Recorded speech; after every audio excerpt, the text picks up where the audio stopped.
In this video, you will find out how to understand which countries are the best and the worst for you to live in according to astrology. So I'll show you an example.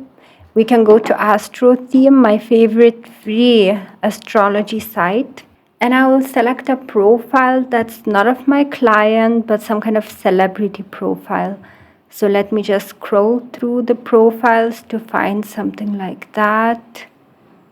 Okay, I found Freely. She is a controversial vegan influencer, so I was interested to see what drives her. Her chart is a very focused chart, and ideally we would look at Jupiter's placement to find the best country to live in. However, in her case, Jupiter is burned by the sun and it's in its detriment in Virgo. So for this reason, we're looking for another planet so we can check her Venus, which is placed in a sign that is not good nor bad for it, so it's fine for that reason, but it's afflicted. It squares Mars, so it has an affliction. Keep in mind that even if you do move continents, your planets will shift by one sign. Maybe it can happen that they would shift by more than one sign, but it won't be like a really big shift. So, for example, in case of Really, I changed her place of birth into somewhere in Norway, and we can see that her birth chart shifted and it put her Mars in the first house.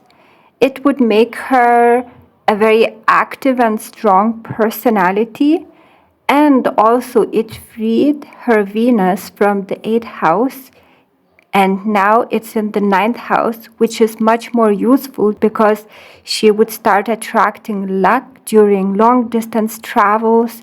She might even get married to some foreign person, because you see Taurus is on the cusp of the 7th and its ruler is Venus. And it would remove the sun from the midheaven. The sun is afflicting Jupiter.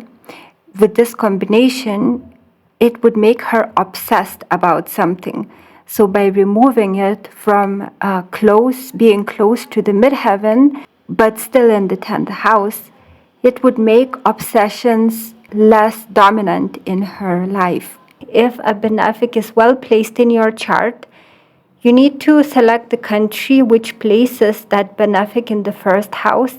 Of course, that's only possible if a benefic is already close to your first house, within 2 or 1 houses.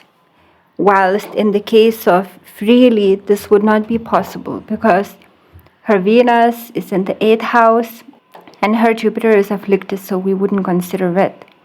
But if you have your benefic far from the first house and it's in a house that is not using its benefits, such as the 8th house, move the benefic away from that house into more positive houses. So, for example, in astrology, 9th house is better than 8th house, although according to the rules of angles, 9th house should be less powerful, but that's not the case.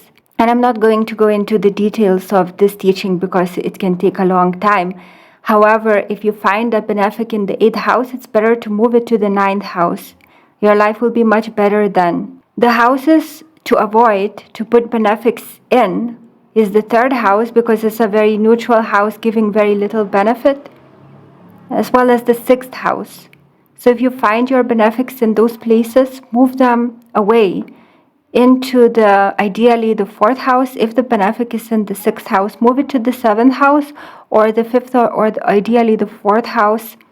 If the benefic is in the 12th house, then if you move to another country, probably changing the continents and put it in the 1st house, you will have a much, much luckier life. And I recommend putting benefics, if you can, in the 1st house rather than the 2nd, because even though putting a benefic in the 2nd house would expand your wealth, if you suffer from depression or unhappiness, it would not resolve those issues. So it's better to put a benefic into the first house, because when you become happier, more hopeful, and your vibration rises anyway, you will attract money.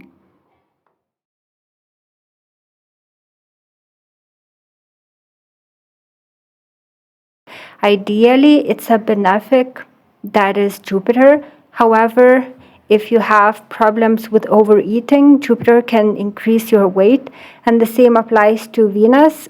Be careful placing it in the first house if you have problems with dealing with pleasure seeking, such as overeating, eating too many sweets, just being very, very pleasure focused, because this quality can be increased if you put Venus in the first house. If you don't have these problems, then Jupiter or Venus in the first house will bring luck, success. Your personality will be seen as pleasant. People will be attracted to you. You will attract love.